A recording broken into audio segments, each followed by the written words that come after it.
Good morning, friends.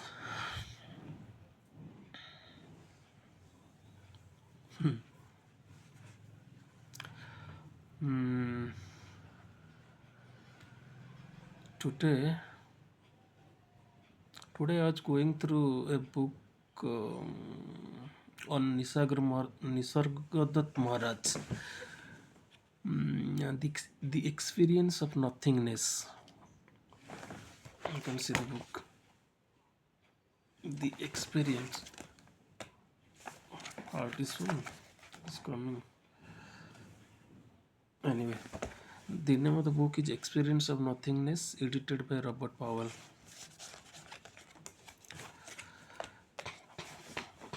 As the name shows,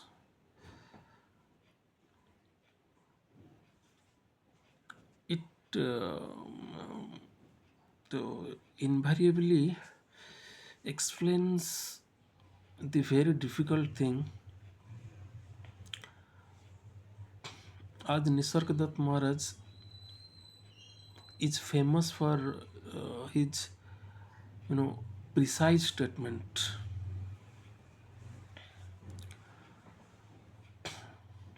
Anyway, it came to my mind that in spite of reading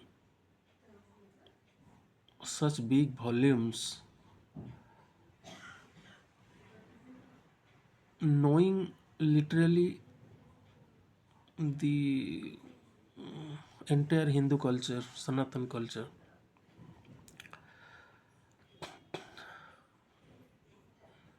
what is happening that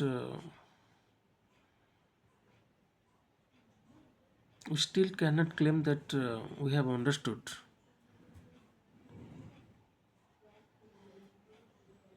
what truth is.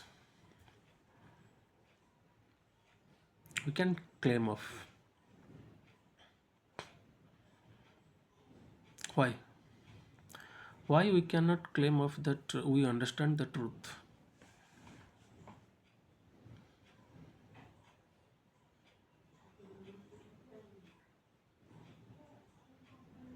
Because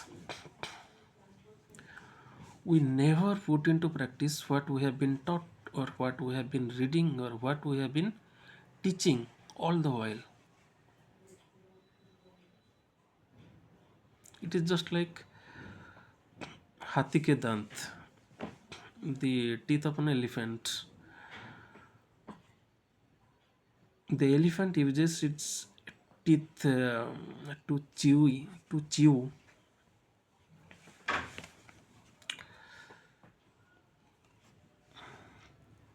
and the teeth that elephant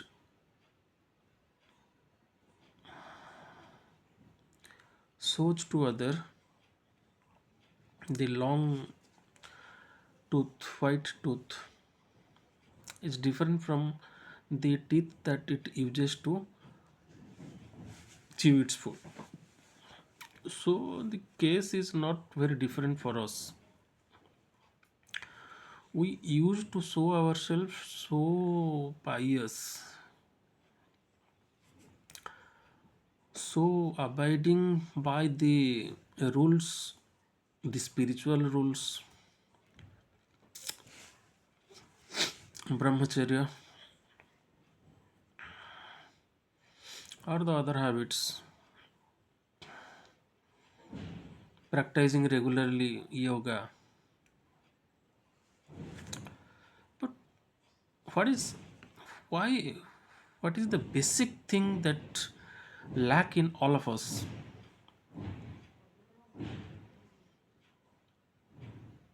It is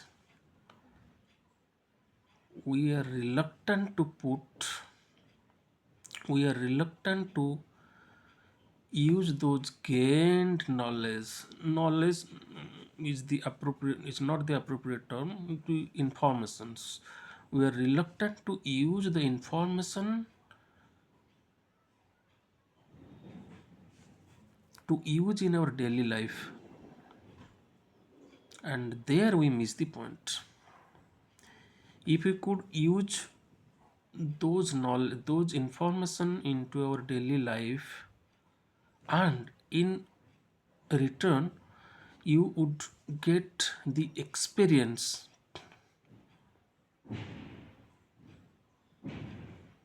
Then we can call that the information has got to the state of knowledge creation.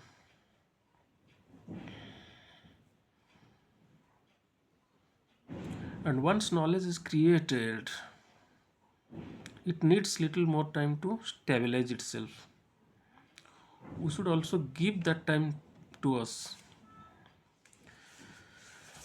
The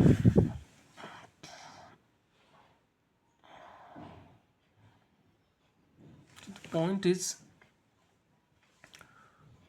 what is truth and why are we after it? Is truth not right now, right here with us?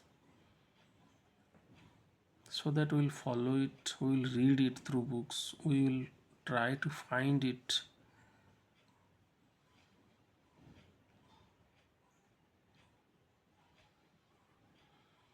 The actuality is, we want to see things differently from what is being shown to us. In that process, we miss. In that process, we miss the, the very thing that is being shown to us, and that is truth.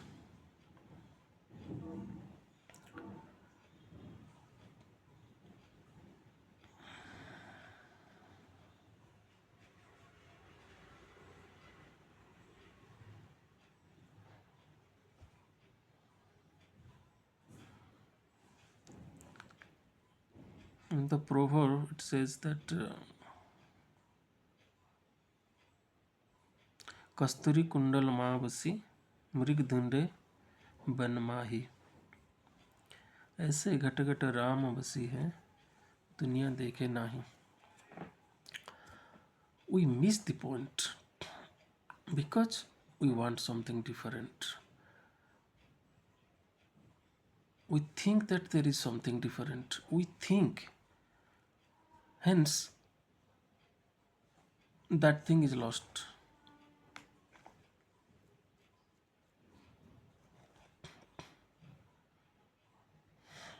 Because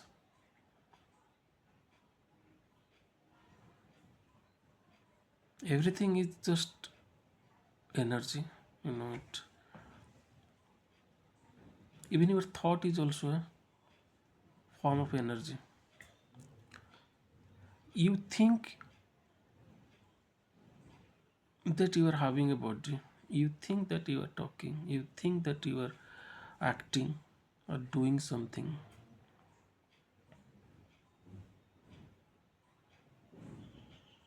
Literally, you think. जामति सा गतिर्भवेत् किंवदन्ति सत्येन. Ashtavakra. Whatever you think, you become. Why? Because there is nothing like a reality. There is nothing which we call reality. Everything is just a think, a thought.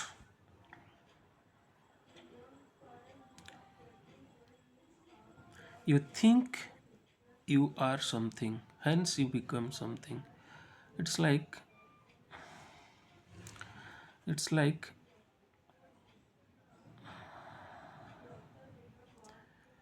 when you wake up in the morning, very morning, you literally create the world. You literally create the mind, and your mind create the world. And throughout the day, you are into this world affairs. How?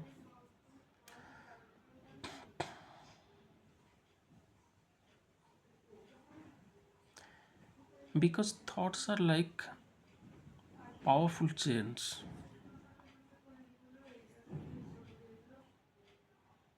One thought creates another, and another is chained into another. It goes on like this.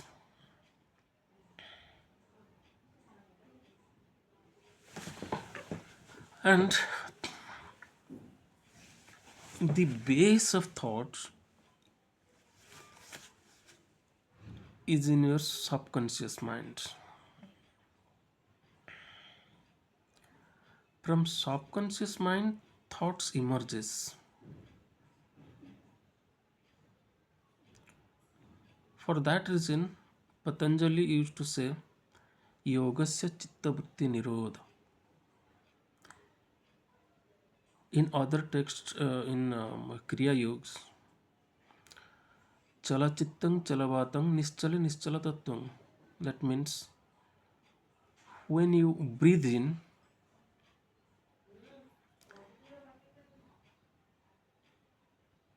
a vibration in the mind. Chala Chittam Chalavatam. It creates thoughts. Nischala Nischala Tattvam. If you could restrain the breath, you could control the breath, then you can have mastery over thoughts. That is right. Let's go to Patanjali. Yogasya Chitta Vritti Nirodha. In the memory works, if you could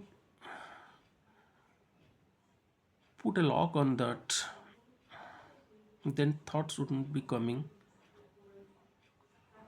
and wouldn't be haunting you.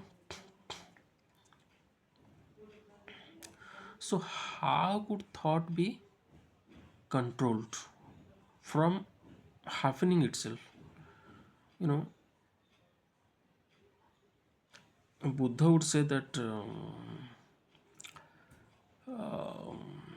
desire is the base. Desire is the base. From that, thoughts manifest. Lord Krishna also says that.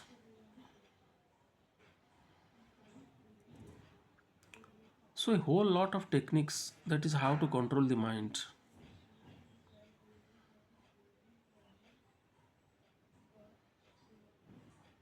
But why to control the mind? To control the mind is the most difficult thing you may not attain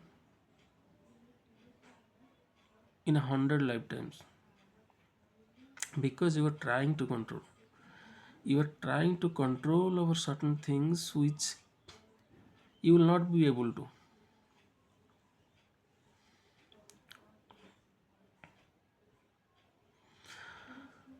Keeping this in mind, the other forms of Buddhism that fled away to China and subsequently Japan, Jain Buddhism has come off.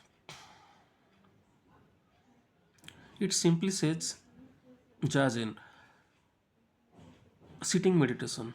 You sit on a place for quite a long time and see what is happening. That is, you stay in the present without giving much attention to future or past. You stay in the present, focus on the present. Sitting doesn't mean seeking. Sitting, what does it mean? You simply sit. But here also we are missing the point that sitting doesn't mean to simply sit. It, its meaning is profound.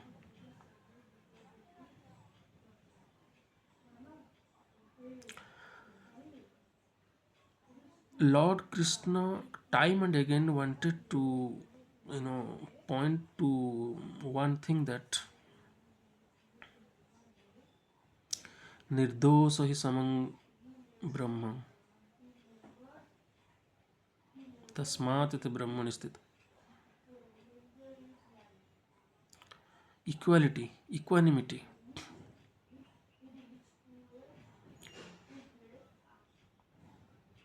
So, how could that happen? By being a by having a impartial vision, that is not getting attracted to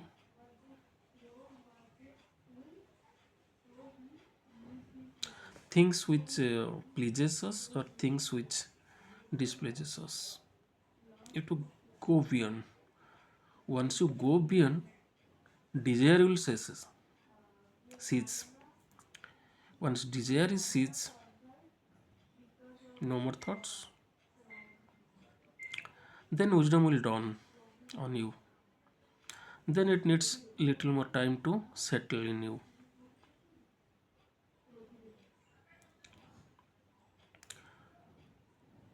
So the best way to control the thoughts is know who is thinking and for whom the thoughts are coming out, and what is my role in it, and what is me also. Am I this body? Am I the congregations of the parts, five elements? Obviously, no, you understand that. Am I a thought? Am I a form of energy? What am I? I need to understand it very, very, focused or clearly. Only after you understand that who you are, then you can understand how to control and who is going to control and why is it necessary, or is it necessary at all, or the false notions going around.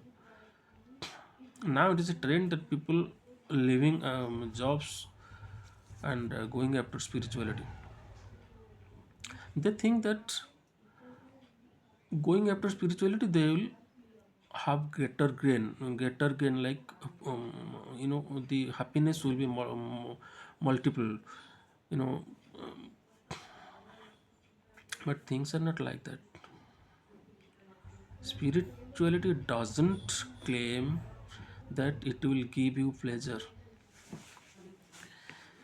Spirituality is just making you know that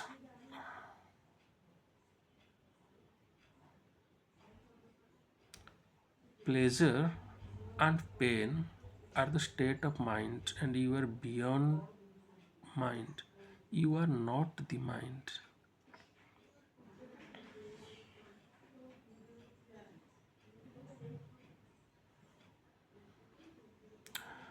Then, after you thoroughly understand that you are not the mind, you are not the body, manobuddhi chitta ahankaranaham, then what are you? Chidananda rupa sivoham sivam. You also do not understand what is Siva and what is Chidananda and what is Rupa. It is really very intriguing, but the best policy is to take any book or any teaching,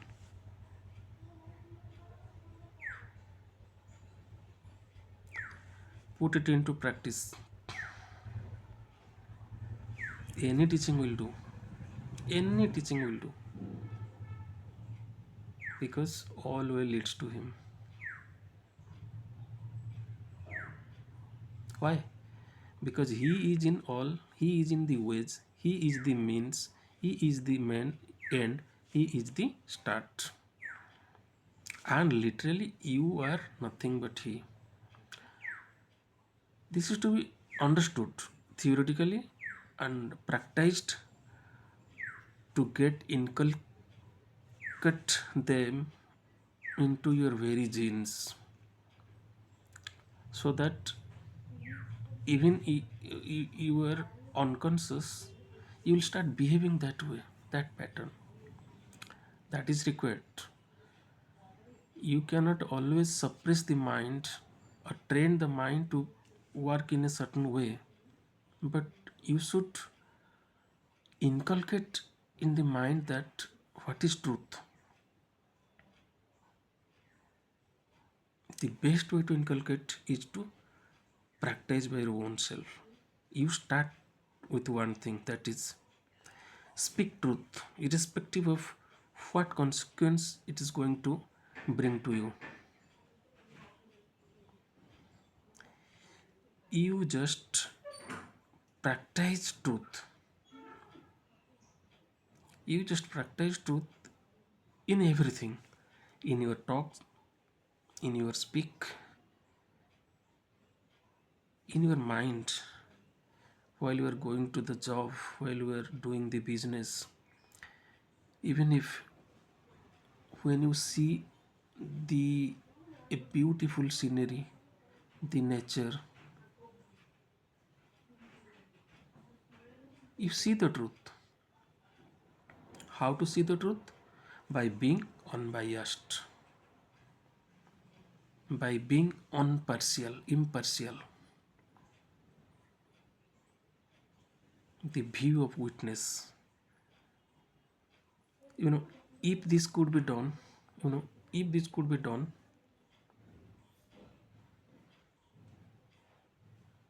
you will not miss truth. In fact, you will enjoy truth.